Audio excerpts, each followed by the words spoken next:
super, merci beaucoup. Alors, merci à tous d'être présents pour cet événement important pour moi, comme l'a décrit Christophe. Et donc il va expliquer un peu le déroulement de la soirée. Donc, allons directement dans le sujet de ma thèse, qui était intitulée « Design de contact pour cellules solaires à hétérojonction » en français. Donc, voilà le déroulement de ce soir. Je vais commencer donc par vous présenter ma thèse.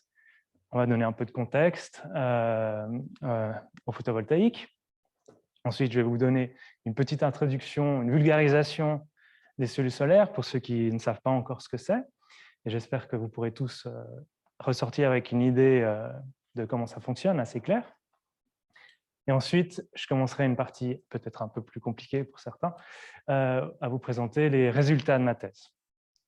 Et quand ce sera fini, comme Christophe a dit, on aura une session de questions et de réponses ensemble et quelques petits discours. Et si tout se passe bien, sans embûche, on pourra aller à l'apéro. Alors, contexte, réchauffement climatique, je pense que vous savez ce que c'est.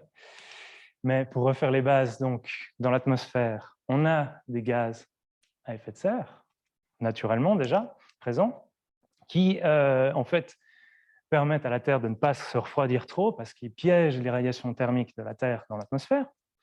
Seulement, problème, l'humanité émet beaucoup trop de CO2 depuis la révolution industrielle. Vous pouvez voir ici les cycles naturels durant des milliers d'années. Et ici, seulement sur 200 ans à peu près, on a atteint un pic de jusqu'à 400 ppm de concentration de CO2 dans l'atmosphère. Donc, c'est juste énorme. Ça crée déjà un réchauffement climatique de 1,1 degré aujourd'hui. Et ça vient, vous le savez aussi, nos émissions dues aux énergies fossiles, le charbon, le pétrole, le gaz, donc à 75% pour notre production d'énergie. Encore une petite partie due, par exemple, à l'agriculture, l'utilisation des forêts, etc. Donc, tout ça, c'est un peu pressant, parce que si on ne veut pas que le monde se réchauffe trop, il ne nous reste pas beaucoup de temps. Ici, on a un peu une représentation de ce qui est en train de se passer. En bas, vous avez tout ce qu'on a déjà émis. Ce qui s'écoule, c'est 50 gigatonnes, donc 50 milliards de tonnes de CO2 par an. Le petit bloc en orange, ce qui nous reste si on veut maintenir le monde au-dessous de 1,5 degré. Donc, dans 7 ans, on a déjà émis tout ça à ce rythme-là. Et en haut, c'est tout ce qu'on pourrait mettre si on utilisait tout le charbon, le gaz et le pétrole qu'on a. Donc, autant dire que là, c'est encore pire que des armes de destruction massive. Alors, les différents scientifiques du climat, etc., ont émis des plans de réduction des émissions dans les différentes années. Vous pouvez voir ici la ligne en noir, c'est nos émissions historiques, avec ici les 50 gigatonnes en 2030.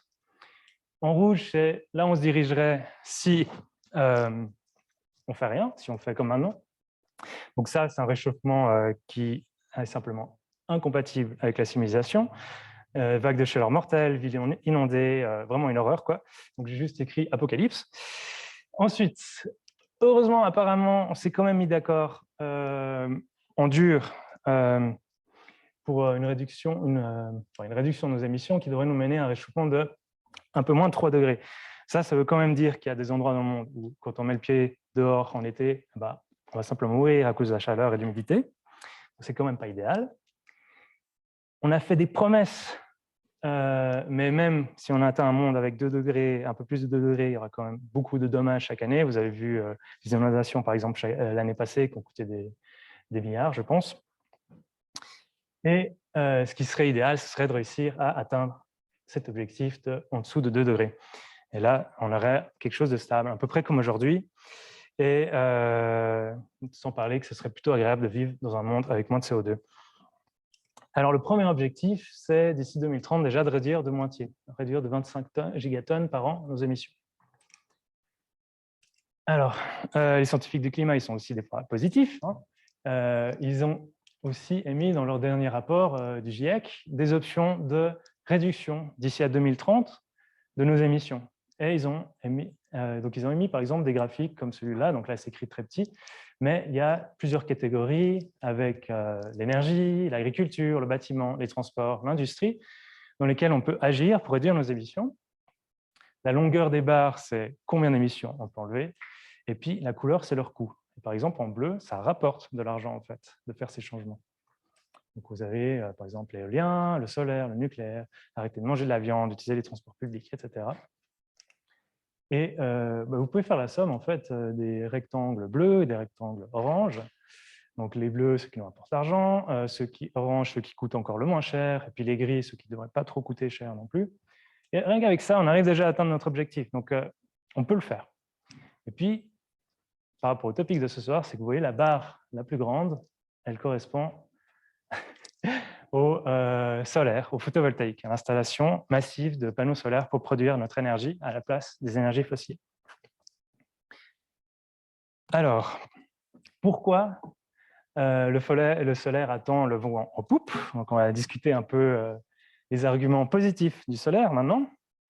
Le solaire est un bon élève. Premièrement, ça ne demande pas beaucoup d'énergie finalement de créer un panneau solaire, et en une année d'utilisation, il vous aura rendu cette énergie. Ça a une très basse empreinte carbone. Vous voyez, 10 à 50 grammes de CO2 par kilowattheure. En comparaison, par exemple, du charbon, ça peut être 100 fois moins. Ça a une très longue durée de vie. On donne des garanties jusqu'à 25 ans, mais des panneaux solaires peuvent vivre même au-delà de 40 ans. Il y a possibilité d'utiliser ça sur des surfaces qui existent déjà. Par exemple, en Suisse, si on utilisait 50% des toits qui sont bien orientés par rapport au solaire, on pourrait déjà produire la moitié de notre besoin en énergie. Il y a aussi des synergies avec l'agriculture, etc. Cette liste est très, très longue. Ensuite, bonne nouvelle encore, le solaire suit une croissance exponentielle. Donc, que ce soit des panneaux vendus ou installés. Donc, ça accélère. Donc, c'est aussi une bonne nouvelle. Puis finalement, les batteries, c'est à peu près le même rythme, un peu en derrière, quoi, mais ça suit aussi des croissances exponentielles. Et les prix ont été divisés énormément ces dernières années, divisés par 10 en 10 ans. Donc, c'est une des énergies les moins chères aujourd'hui. Et puis, souvent, on voit des graphes comme ça qui montrent ici la quantité totale de panneaux installés ici et le prix des nouveaux panneaux. Et on voit que plus on a produit de panneaux, plus on a réussi à réduire le prix. C'est un peu, si vous connaissez la loi de Moore, c'est un peu la même chose. Donc ici, chaque fois que la production a doublé, le prix a chuté de 25%. Donc ça, c'est très positif d'un point de vue économique pour le solaire. Et moi, aujourd'hui, je vais vous parler des cellules solaires. Okay, donc les cellules solaires, qu'est-ce que c'est? Vous avez déjà vu un système photovoltaïque, là, par exemple, sur un toit. Le système photovoltaïque est composé de différents panneaux solaires qui eux-mêmes sont constitués de différentes couches. Vous avez, par exemple, un cadre pour tenir le tout, un verre pour protéger et puis laisser passer la lumière, d'autres couches qui protègent. Et au centre, ici, vous avez les cellules solaires. Donc, les cellules solaires sont très, très fines. C'est maximum 200 microns à peu près, donc c'est l'épaisseur de 3-4 cheveux. Et elles sont faites à partir d'un matériel très abondant. Pour 95% d'entre elles sur le marché, c'est du silicium cristallin, donc basiquement, c'est fait à partir de sable. Et quelle fonction ça a? Je pense que vous devez l'avoir compris. Ça transforme la lumière en électricité. Et aussi, très important d'un point de vue économique, si vous augmentez l'efficacité de cette transformation, vous améliorez finalement le coût de toute l'installation. Donc, si relativement vous augmentez l'efficacité de 10% de cette cellule, c'est 10% de toit en moins à couvrir, par exemple. Alors, il y a beaucoup de technologies de cellules solaires. Les plus mainstream sont celles-ci. Et il y a eu plusieurs générations. Et l'efficacité de la cellule a vraiment été importante par rapport au marché. La première génération, elle s'est arrêtée à une efficacité d'environ 20%. Elle a été remplacée par la deuxième génération, où on a pu atteindre des efficacités de jusqu'à 24%, et qui aujourd'hui représente la plus grande part du marché, d'environ 80%. Et maintenant, en recherche et gentiment en industrie, on a des candidats pour une troisième génération de cellules qui, elles, pourraient atteindre des rendements encore supérieurs. Alors, juste pour la petite note, ça ne va pas aller jusqu'à l'infini. Il y a une limite théorique, c'est 29,4%. En pratique, ce serait peut-être environ 27%. Donc, si vous voulez aller au-delà de 30%, il va falloir avoir des nouveaux concepts de cellules dont je n'aurai pas le temps de parler ce soir. Vous avez peut-être entendu parler des tandems silicium perovskite. Si vous voulez plus d'informations, vous pouvez suivre le nouveau Twitter du labo. Apparemment, on a un Twitter. OK. Et dans ma thèse, on va s'intéresser à une technologie en particulier, celle qu'on appelle les cellules à hétérojonction. Et c'est aussi un centre d'intérêt particulier pour l'industrie européenne, avec plusieurs grands industriels. Là, vous pouvez voir par exemple Meyer Burger, Enel, qui attendent beaucoup de ces technologies et qui investissent pour produire des lignes de production de ce genre de cellules. Alors, après tout ça, j'imagine que vous êtes comme Edmond ici, vous dites « Lucas, ça marche comment une cellule solaire ?» En fait, c'est très simple. Donc, une cellule solaire, pour schématiser, vous avez ce bloc de silicium cristallin ici, qui va être exposé à la lumière. Donc, première chose, les photons vont être absorbés dans ce wafer, on dit aussi gaufrette de silicium, des fois en français. Donc, les photons sont absorbés et créent des particules, électrons et trous, des particules positives et négatives. Ensuite, ces particules peuvent se déplacer. Alors, si on ne fait rien, malheureusement, ils vont aller, par exemple, à la surface où il y a beaucoup de pièges et rester coincés là. Et ça, ce n'est pas une bonne chose. Par exemple, là, on a un électron qui est coincé et s'il se fait rejoindre par un trou, ils vont recombiner et disparaître et on aura perdu l'énergie du photon qui était arrivé au début. On n'aura rien gagné. Donc, pour faire marcher une cellule solaire, il faut réussir à créer des matériaux qui auront certaines propriétés par rapport aux surfaces de cette cellule solaire. Et on va appeler ça les contacts de la cellule solaire. Donc, première propriété, ça va être de passiver ces pièges. Pour ça, on va déposer un premier matériau qui va réduire cette densité de pièges. Ensuite, pour éviter que les charges se recombinent encore une fois, on va devoir séparer les électrons et les trous. On appelle ça la sélectivité. Pour ça, on va créer deux autres matériaux aux extrémités de la cellule qui auront la propriété de repousser par exemple en haut les trous et attirer les électrons, et la même chose de l'autre côté. Une fois que vous avez passivé la surface, séparé les électrons et les trous, il faut encore donner de la conductivité à tout ça. Il faut qu'il y ait une faible résistance pour extraire ces charges. Donc, ce qu'on fait en général, c'est qu'on met des couches qui donnent de la conductivité latérale et on met encore des métaux sur la cellule pour extraire encore plus rapidement les charges. Finalement, donc vous voyez, vous pourrez imaginer en fait tout ce chemin, c'est comme un réseau de petites résistances et le but c'est qu'elles soient le plus faibles possible pour extraire les charges avec le moins de pertes. Donc il faut une bonne conductivité et verticale et latérale dans ce système. Donc ça c'est assez important, on va y revenir plus tard dans la partie des résultats. Et puis finalement, toutes ces couches, vous doutez bien qu'elles doivent être transparentes, sinon la lumière ne peut plus rentrer. Une fois que vous avez tout ça, vous avez un matériau qui absorbe la lumière, des couches qui passivent les surfaces, qui séparent les charges, qui permettent de les extraire avec une très faible résistance. Vous pouvez brancher votre cellule solaire et puis faire circuler les électrons et les trous à chaque côté et récupérer l'énergie de cette façon pour, par exemple, bon, là, allumer une ampoule, mais bon, faire tourner un moteur, ce que vous voulez, quoi. Charger une batterie. Donc voilà, ça c'est le principe de fonctionnement d'une cellule solaire. Maintenant, ce que j'ai envie de vous montrer, c'est de quoi sont faites ces cellules solaires à hétérojonction. Donc, voilà, on a dit c'est quelque chose de très fin, d'à peu près 200 microns, 4 cheveux d'épais.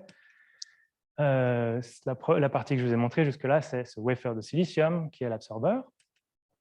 Maintenant, si on zoome, on peut voir à la surface, vous voyez ici, il y a ces tout petits traits blancs, qu'en anglais on appelle ça les fingers. Peut-être ça se traduirait comme doigt d'argent, je ne sais pas. Donc ça, c'est l'argent qui est déposé tout à la surface de la cellule. Okay. C'est à peu près 15-50 microns de dimension. Maintenant, et ça, c'est pour donner la conductivité. Maintenant, si vous zoomez encore plus, vous allez voir des petites pyramides sur la surface du wafer. Donc on a une surface texturée. Ça, c'est simplement pour agir comme un piège optique. vous voyez, si un rayon est reflété sur une première pyramide, bah, ça lui donne une deuxième chance d'être absorbé sur une autre pyramide. Donc, pour s'échapper, il faudrait être reflété 2 fois. Et puis, finalement, si vous zoomez encore plus, vous voyez une couche de 100 nanomètres, voilà, 0,1 micron sur toute la surface de cette pyramide. Ici, ça, c'est une autre couche qui donne de la conductivité aux électrons. Ici, c'est l'ITO, l'oxyde d'indium. Il sert comme anti-reflet. Ça, c'est comme sur vos lunettes, par exemple. C'est aussi une propriété optique, réduire le nombre de photons qui seraient reflétés et non absorbés. Et il a aussi la propriété, du coup, de donner de la conductivité. Vous pouvez voir, là, l'électron, une fois qu'il atteint le matériau, hop, il va passer très vite dedans pour rejoindre le métal qui était là tout à droite. Puis finalement, si on zoome encore plus, là, on commence à voir les atomes. Et là, il y a des couches très, très importantes qui sont des couches de silicium amorphes, intrinsèques et dopées. Je vais expliquer tout à l'heure ce que c'est. Et celles-là, elles font voilà, que quelques nanomètres d'épais, c'est quelques atomes empilés. Et c'est elles qui donnent principalement les propriétés de passivation et de sélectivité, de séparer les charges que j'ai expliqué au slide d'avant. Alors, comment ça marche, cette passivation et cette sélectivité? Donc, j'ai mis là un petit extrait du tableau périodique pour ceux qui se rappellent de leur gymnase et de peut-être leur EPFL. Donc, on a ici le silicium cristallin.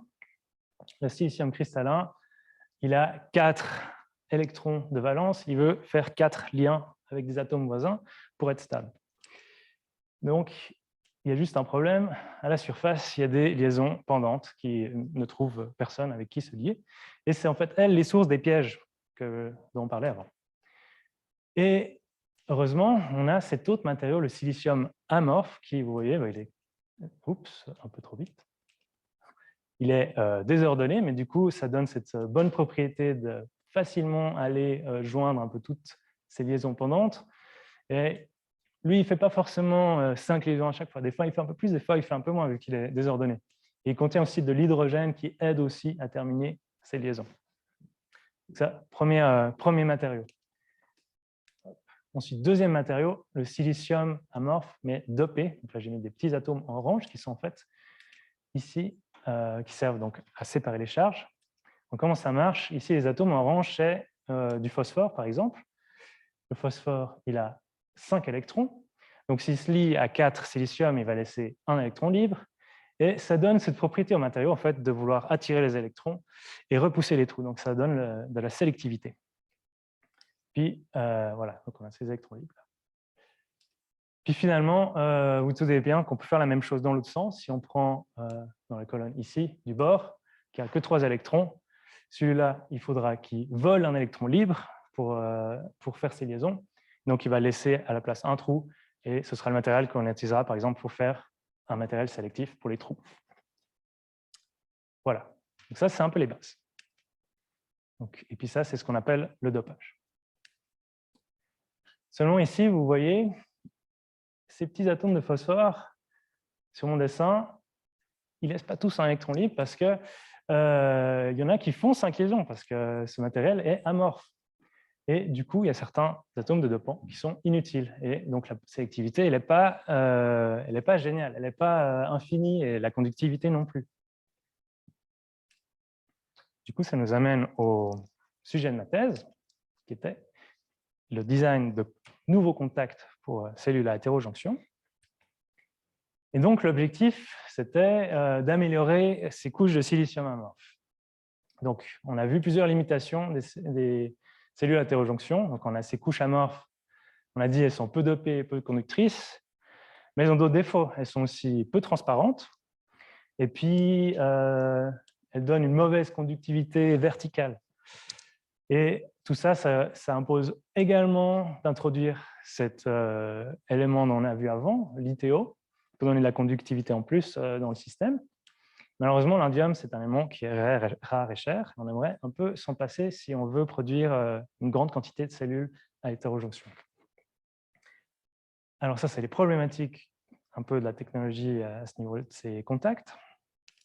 Et du coup, l'objectif, c'était ici de travailler avec un nouveau matériau. Là, ici, le silicium nanocristallin. Donc, il n'est pas parfaitement cristallin, mais il n'est pas complètement amorphe. Et puis, vous pouvez voir, il y a des petits cristaux à l'intérieur d'une matrice amorphe.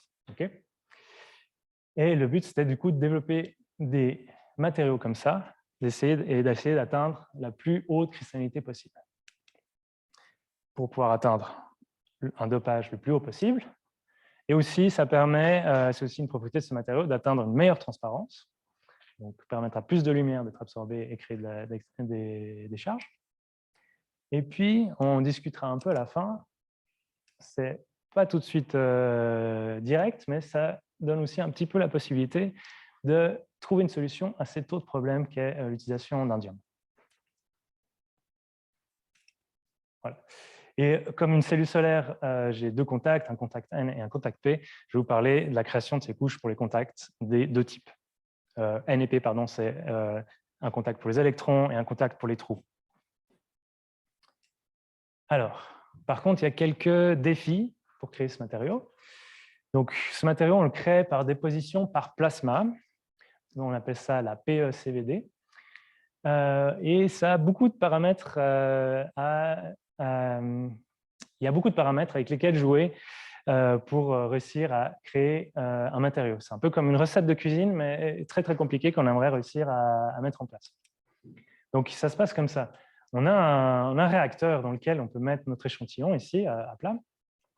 Et vous avez tout un ensemble de différents gaz, ici du silane comme base de silicium, de l'hydrogène, différents gaz qui contiennent du bore ou du phosphore pour les dopants. Vous allez introduire dans ce réacteur. Vous allez aussi choisir la température du réacteur, la pression, la puissance, la durée durant laquelle vous voulez faire ce dépôt. Vous devez choisir tous ces paramètres pour faire un bon matériau. Et après, vous démarrez un grand champ électrique qui va ioniser ces différents gaz, et ça crée des molécules ionisées qui réagissent beaucoup plus rapidement et qui vont pouvoir du coup se déposer très rapidement sur la surface. Donc ici, par exemple, une photo de à quoi ça peut ressembler un plasma, donc ça émet aussi de la lumière. Et donc le premier défi, c'est de trouver les bons paramètres. Mais si vous arrivez, après, vous arrivez aussi à déposer une couche de quelques nanomètres. Premier défi. Deuxième défi, il y a beaucoup d'interactions entre les différentes couches. Par exemple, là, un matériau nanocristallin qui pousserait sur une couche amorphe, il va réussir à pousser, mais il va aussi être influencé par la couche amorphe en dessous et vouloir rester un peu tout mou, pas d'énergie, et puis rester amorphe. Donc, il faut réussir à trouver des moyens d'avoir pas trop d'interaction entre les matériaux. Et puis, finalement, on fait des matériaux qui font quelques nanomètres d'épais, c'est pas beaucoup. Donc, il faut trouver comment les caractériser, les comprendre. Et caractériser, donc, ça veut dire comprendre les propriétés d'un côté structurel du matériau, mais aussi les propriétés de transport électrique qui ne sont pas forcément évidentes si on connaît la structure d'un matériau. Donc, c'est deux choses qu'il va falloir corréler ensemble et faire des modèles et des hypothèses pour comprendre ce qui se passe.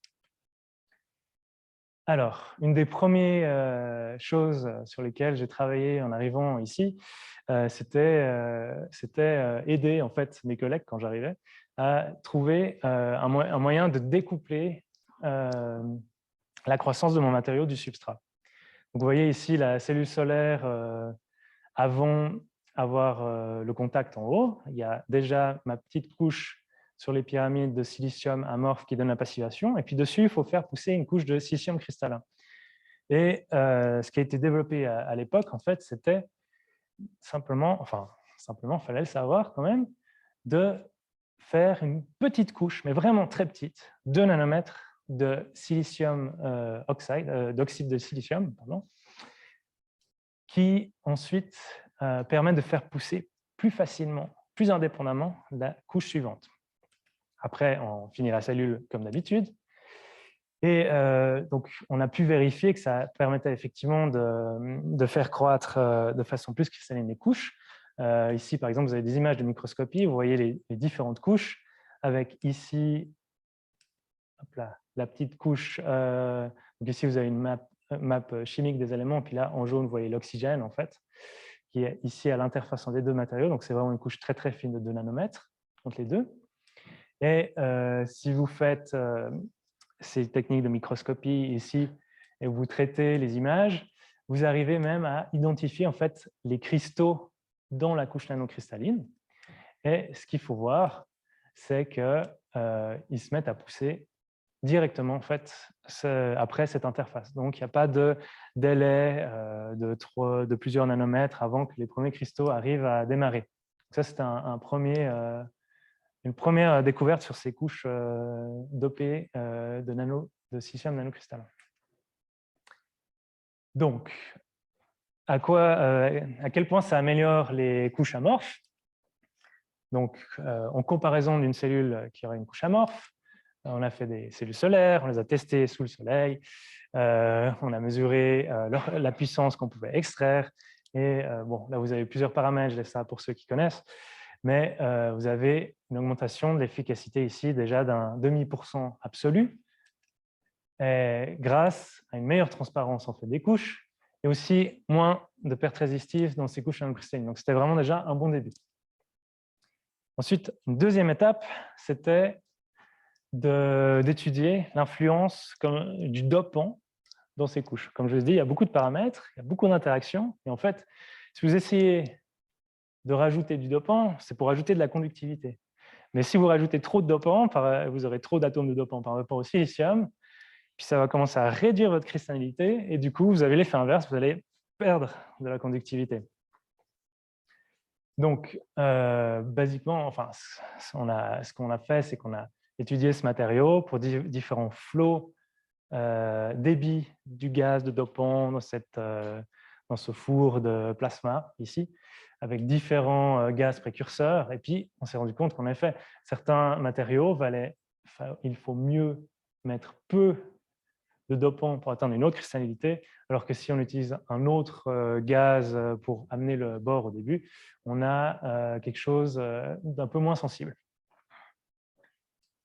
Et une des bonnes choses dans ces développements, on a pu optimiser ces couches et avoir une très faible résistance verticale ici.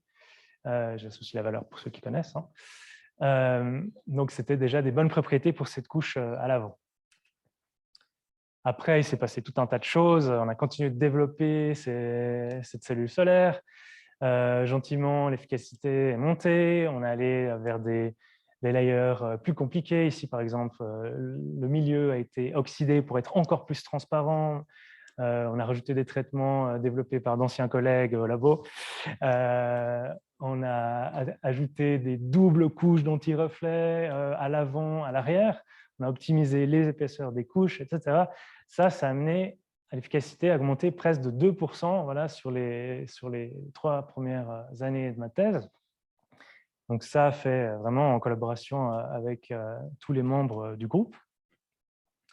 Mais après 3 années, il me reste une année de thèse, et il reste des choses à faire.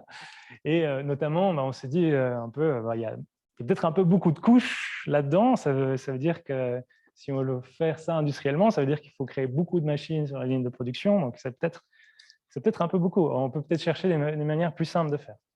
Donc, on a continué de chercher. Puis, on a cherché cette fois à améliorer la couche du côté N, du côté électron, pardon. Bon, en fait, il faut savoir que la cellule, ici, on a mis le contact trou à l'avant, mais on peut très bien la retourner et mettre le contact électron à l'avant et développer ce matériau-là à la place. Et le but, du coup, c'était de garder notre développement sur la couche P à l'arrière et développer quelque chose de similaire à l'avant. On s'est dit, super, c'est facile, il suffit de refaire la même chose, en 3 semaines, ce sera fait. Évidemment, ce n'était pas le cas. Ça a pris 9 mois, quoi. Donc, on a refait cette étude, voilà, est-ce que le dopant a une influence? Ça va être facile, si on va devoir optimiser, etc. Bon, on a commencé à varier cette quantité de dopant et essayer d'étudier ça d'un point de vue structurel. Alors pour ça, on a utilisé ce qu'on appelle la spectroscopie Raman. En gros, on va étudier les propriétés du matériau en tirant un laser dessus et puis voir un peu quel genre de signal il va nous réémettre, sans entrer trop dans les détails. On va regarder les vibrations des cristaux à l'intérieur qui ont des signaux très spécifiques. Et puis on a fait ça de 2 façons. La première, c'était utiliser un laser bleu. Comme ça, il est absorbé de manière très uniforme dans la couche. Et du coup, on peut analyser cette couche de manière homogène. Puis là, on s'est rendu compte, bah oui, si en fait, quand on augmente la quantité de dopant, ça devient de plus en plus amorphe. OK. Donc ça, c'est quelque chose qu'on avait déjà un peu vu avant, avec les couches pour les trous. Mais ensuite, on a continué de regarder, cette fois avec un laser UV, donc une longueur d'onde plus courte, qui a absorbé cette fois seulement dans les premiers nanomètres du layer. Et là, on s'est rendu compte que, suivant qu'on avait à santé, des propriétés différentes en surface que dans tout le layer. En fait, ce que vous voyez ici, c'est que la cristallinité donc, diminue avec la quantité de dopant, comme on l'a dit avant, mais elle diminue beaucoup plus forte sur le début du layer. Donc, en gros, vous pouvez visualiser ça comme ça. Vous avez votre layer que, hop là, pardon, vous avez votre layer que vous essayez de faire pousser.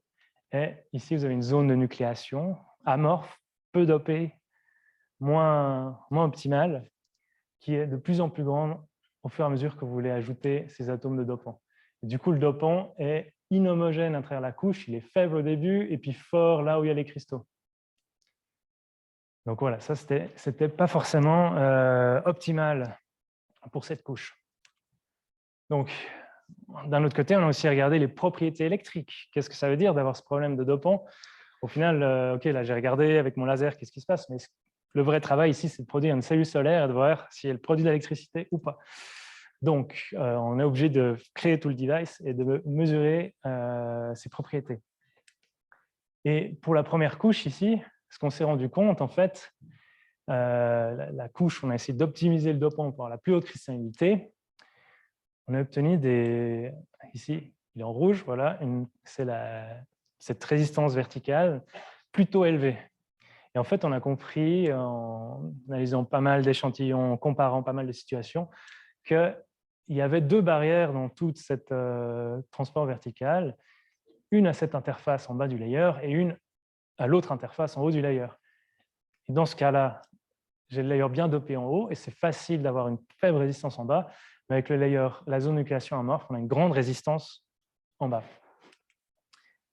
Du coup, avec un autre layer, on essaie de rajouter beaucoup plus de dopants, ce qui rend le matériau beaucoup plus amorphe. Vous voyez ici, les cristaux commencent beaucoup plus tard. On a l'effet inverse cette fois. Le matériel est très amorphe, mais on a quand même un peu chargé des dopants dedans. Donc, on arrive à réduire cette résistance ici. Mais à l'autre bout, comme les cristaux ne sont pas très forts, la résistance devient grande. Du coup, cette conductivité verticale est toujours pas très, très bonne. Mais là, finalement, à la fin, ce qu'on a fait, c'est qu'on est reparti du début, puis on a introduit une toute petite couche de silicium amorphe classique, comme développé d'habitude, simplement de 2 nanomètres, pour pas trop absorber de lumière. Et là, du coup, vous pouvez garder la propriété de cristallinité pour la couche du haut et rajouter un peu de dopant en bas. Et ça suffit à pouvoir réduire la résistance aux deux interfaces. Et là, on a obtenu des très très basses résistances de contact pour cette technologie, avec seulement 2 nanomètres de cette couche amorphe ajoutée.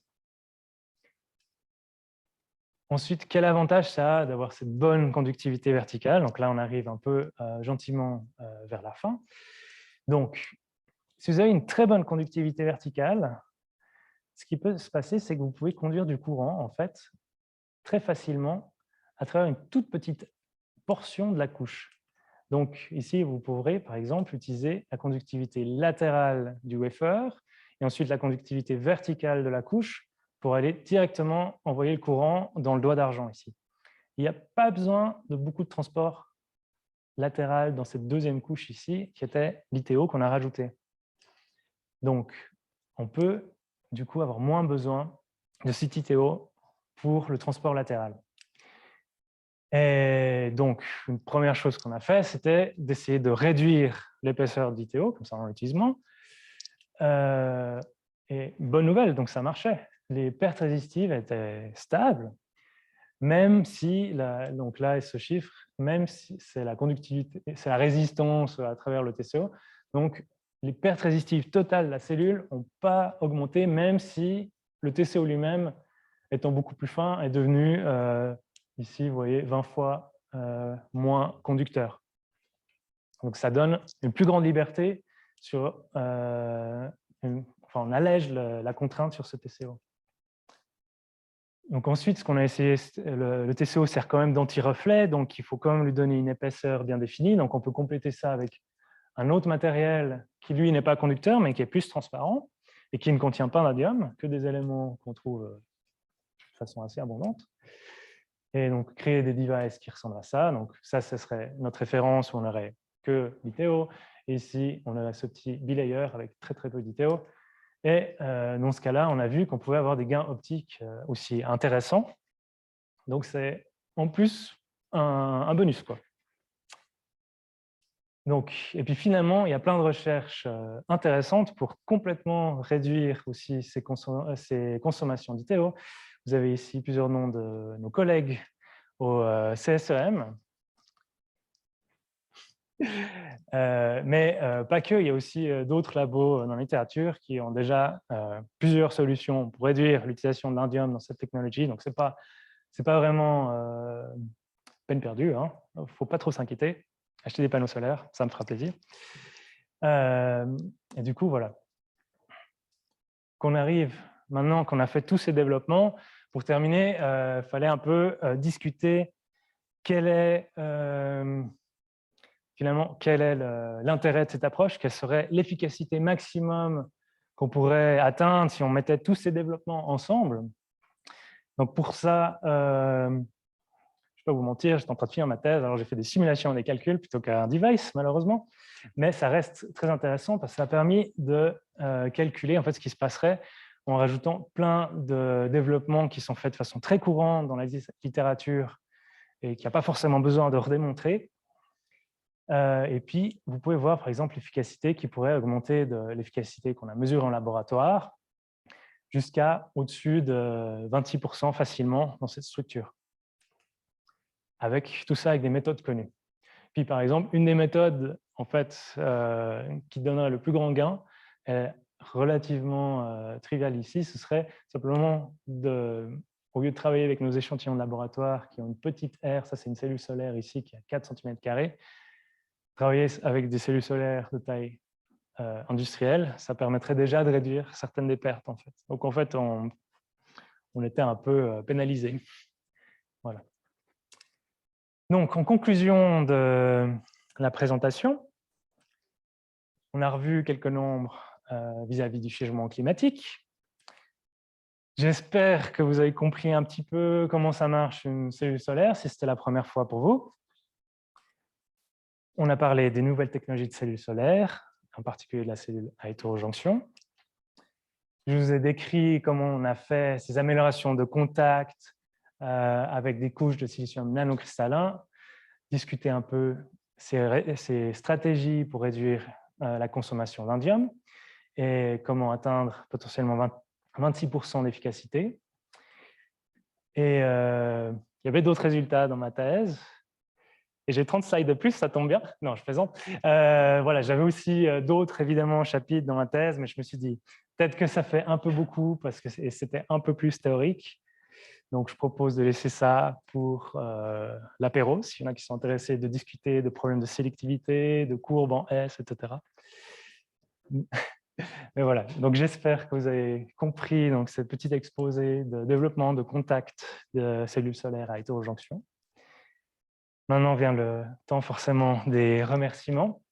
Donc, tout d'abord, j'aimerais remercier Christophe qui m'a donné l'opportunité de travailler ici, mais aussi d'être super actif dans le monde du solaire et dans le monde de Neuchâtel, de vraiment pousser pour que cette transition énergétique se fasse. Je pense qu'on a besoin de gens qui poussent en avant pour que ces choses arrivent. Je remercie aussi de toujours avoir bien veillé sur moi, même durant mes conférences, apparemment. Je remercie Mathieu de 4 années de suivi, de meeting hebdomadaire, chaque semaine. On s'est vu 1 heure pour discuter de ce qu'on fait, voire plus. Donc, merci beaucoup pour ta présence toutes ces années. Merci d'avoir relu ma thèse jusqu'au bout, même quand tu avais fini ton contrat. Je veux dire, vraiment un grand merci. Bien sûr, je remercie mon jury de thèse. Moi, je ne les vois pas ici. Je remercie bien sûr tout le laboratoire qui m'a rendu ces 4 années incroyables. Je remercie tous mes collègues, bien sûr. Je remercie toutes les personnes qui m'ont aidé, Karine, Aïcha, tout le staff technique, Sylvain, Xavier, Emeric, Cédric. J'oublie des noms, je suis sûr. Sans vous, ce ne serait pas possible. Bien sûr, je remercie aussi tous mes collègues pour cette chouette ambiance. On s'amuse bien au PV Lab, c'est sympa de travailler dans le solaire. Je félicite aussi mes anciens étudiants de master d'avoir pris la même voie, commencé des doctorats dans le domaine. Je remercie bien sûr tous mes amis pour leur support psychologique durant ces 4 années et puis tous les beaux souvenirs qu'on a depuis plus de 10 ans maintenant. Et j'espère pour bien plus que 10 ans encore. Et puis, bien sûr, mes parents pour avoir bien pris soin de moi. Mon frère et ma sœur aussi pour tout leur support, même jusqu'à la dernière minute. Puis merci à vous tous pour votre attention. Et si vous avez des questions maintenant, j'espère que je pourrai y répondre.